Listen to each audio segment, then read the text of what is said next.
नमस्कार, news flash में आपका स्वागत है। बढ़ते हैं आज की ताज़ा खबरों की ओर। डीडवाना शहर में जाट छात्रावास की जमीन पर नगर परिषद संपत्ति का बोर्ड लगाने का मामला गरमाया है।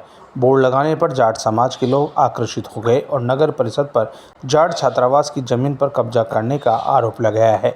साथ ही एक ज्ञापन अतिरिक्त जिला कलेक्टर को जाट समाज के लोगों ने सौंपा, जिसमें बताया कि खसरा नंबर 1321 रकबा 4 बीघा 5 बिस्वा को जाट बोल्डिंग हड़ताल डीडवाना के नाम संवत 2054 से 2058 की खतौनी में Jat building house Didwana trustee Chainaram पुत्र मूलाराम के नाम दर्ज है। खातेदारी शुदा जमीन पर नगर परिषद डीडवाना द्वारा एक साइन बोर्ड उक्त संपत्ति नगर परिषद डीडवाना के होने की बोर्ड लगा दिया गया, जबकि कभी भी संपत्ति नगर परिषद की नहीं रही और ना ही आज की तारीख में उस संपत्ति नगर परिषद की है। इस संपत्ति में आज भी जाट बोल्डिंग डीडवाना के नाम से दर्ज है। खातेदारी शुदा जमीन पर किसान छात्रावास के नाम से बिल्डिंग बनी हुई है। बिल्डिंग में जाट समाज के बच्चे पढ़ाई और प्रतियोगिताओं की तैयारी कर रहे हैं। बिल्डिंग के पास में ही जाट बोल्डिंग हाउस डीडवाना के नाम से खातेदारी शुदा खाली जमीन पड़ी है, पर नगर परिषद द्वारा अवैध गैरकानूनी तरीके से साइन बोर्ड लगा दिया गया है। बोर्ड को समय रहते अगर नहीं हटवाया तो जाट समाज द्वारा कलेक्ट्री का घेराव कर उग्र आंदोलन और धरना प्रदर्शन किया जाएगा। साथ ही ज्ञापन में सोमवार को नगर परिषद का घेराव करने की चेतावनी दी।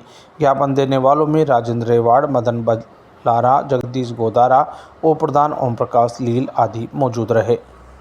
जाट बोर्डिंग का जो नगर परिषद ने जो बोर्ड लगाया है, ये प्रकरण क्या है पूरा बताइए। ये खातेदारी की जमीन है, जाट हॉस्टल की जमीन है, या समाज के बहुत बच्चे पढ़ते हैं, वो खेलने के लिए जमीन है बाहर।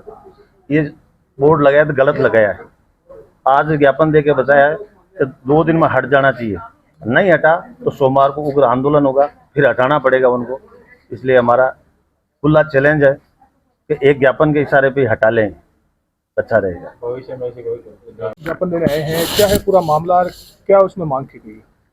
ये जो पूरा मामला है, ये किसान जाट बोल्डिंग की जो ज़मीन है खातेदारी की, जो जाट बोल्डिंग के ट्रस्ट के नाम है, खसरा नंबर 1331 है, वो काफ़ी समय से उसका एक हिस्सा थोड़ा बाहर पड़ा है। बाकी 4 दीवारी कर ली तो उसमें से कुछ हिस्सा बाहर रह गया था, जिसको सेटलमेंट के अधिकारियों ने भी आके नाप लिया और वो हमारी ज़मीन थी।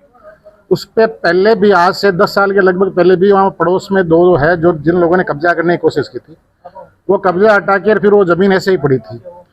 फिर जब जरूरत पड़ी तो एक तो स्वामी परिवार को वहाँ के किसान छात्रावास के ट्रस्ट ने 22/80 की जमीन तो उसको दान की, और 55/80 की जमीन उन्होंने पीएचडी को टंकी बनाने के लिए दान की, जिसके अंदर वर्तमान में जो टंकी बनी हुई है ना गाडावास के अंदर, वो टंकी उसी जमीन पे बनी हुई है। और लगभग 58/80 की जमीन एक टुकड़ा जो खाली पड़ा था और उसके अंदर कोई अतिक्रमण नहीं हो, इसके लिए अभी पिछले 10 रोज पहले वहाँ 4 दीवारी के लिए ट्रस्ट ने काम शुरू करवाया।